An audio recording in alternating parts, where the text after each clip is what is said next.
Hey, welcome to Tesla Shorts Time, Daily, episode 481. It's May 23rd, 2026, and I'm Patrick in Vancouver. Lots happening across deliveries, FSD, and the stock today. Tesla's new magnet patent cuts rare earth content below 1% by weight while keeping the part structurally intact. Tesla has patented a process that machines a fraction of a millimeter slit into the magnet block. The slit stops short of cutting through completely. This allows a rare earth slurry containing terbium to diffuse inward from both the slit and the outer surfaces during vacuum baking. The unbroken magnet keeps its original dimensions. It eliminates the need for post-process grinding and fragile glued joints.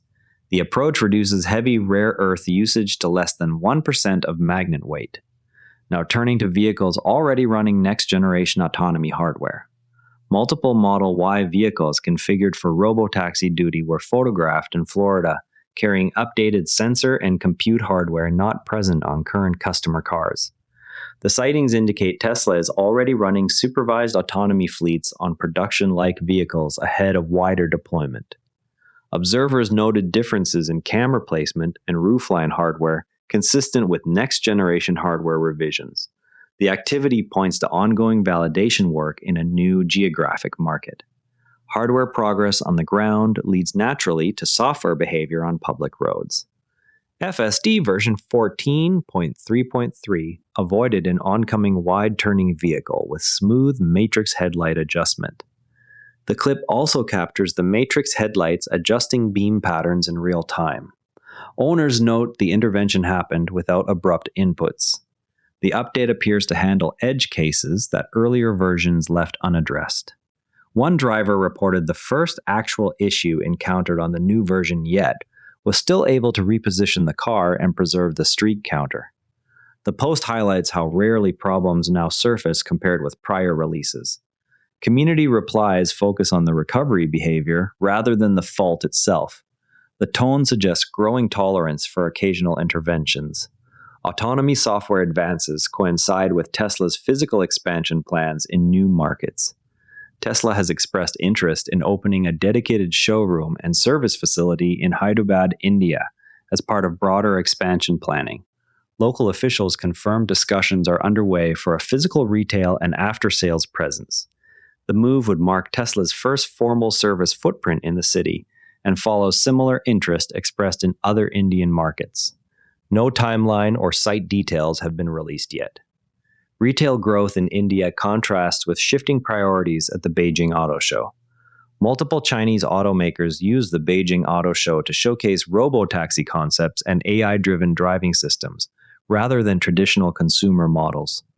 The shift reflects a broader industry focus on autonomy and fleet services as growth in private EV sales slows. Tesla's own China strategy was referenced in coverage of the event as a benchmark competitors are now matching. The emphasis on robotaxis signals a change in capital allocation away from individual vehicle sales. Industry-wide autonomy focus brings us to a simpler price adjustment closer to home. Tesla lowered the price of the Model 3 in Canada by roughly $8,000, while extending its 0 to 60 miles per hour time by 2 seconds compared with the prior configuration. The adjustment aligns the Canadian variant more closely with the US rear-wheel drive model. The change broadens entry-level access but trades some acceleration performance. Buyers will now weigh the lower price against the reduced performance spec. Pricing moves in one market sit alongside new cooling ideas for future vehicles. Tesla filed a patent describing a glass roof perforated with an array of small holes, intended to improve cabin cooling efficiency.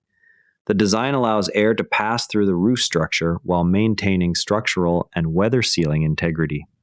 The approach targets reduced reliance on traditional HVAC systems in hot climates. If implemented, the feature would appear on future vehicle lines rather than current production models.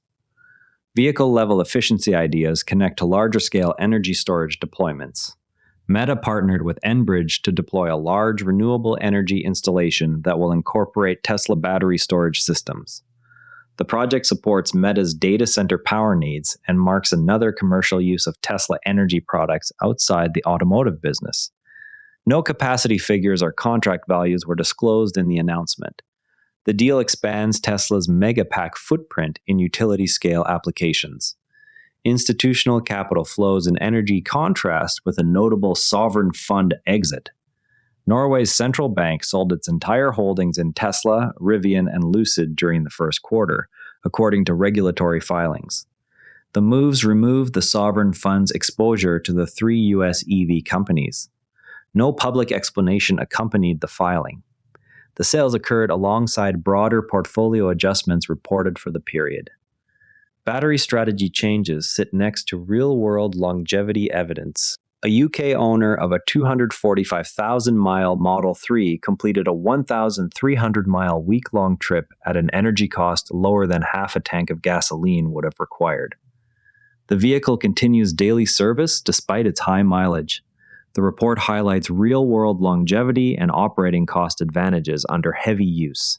No charging time or reliability issues were noted during the journey.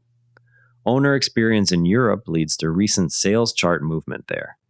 The Dacia Sandero regained the top spot in European sales in April, while the Tesla Model Y fell outside the top 10 in the same month. The shift reverses earlier gains by the Model Y and highlights renewed strength for lower-priced internal combustion and hybrid models. No specific Model Y volume figures were released. The result underscores continued price sensitivity in the European market. Sales softness in one region contrasts with an isolated but attention-grabbing incident. A Cybertruck became stuck after its owner drove it into a lake, leading to an arrest. The incident occurred outside normal operating conditions and drew quick social media attention. No details on vehicle damage or recovery costs have surfaced yet. It stands as an isolated case rather than a pattern. Now, one thing worth watching is the sovereign fund exit. Norway's sovereign wealth fund sold its complete positions in Tesla, Rivian, and Lucid during the first quarter. The exits remove a high-profile institutional holder from all three companies at once. No accompanying statement explained the timing or rationale. The sales coincide with a period of mixed EV demand signals across North America and Europe. Taking a step back from today's headlines, the decision by a major sovereign fund to exit its Tesla stake raises a narrower question than valuation debates usually allow. The filing shows the sales occurred without any disclosed change in Tesla's vehicle margins or energy deployment volumes during the same quarter.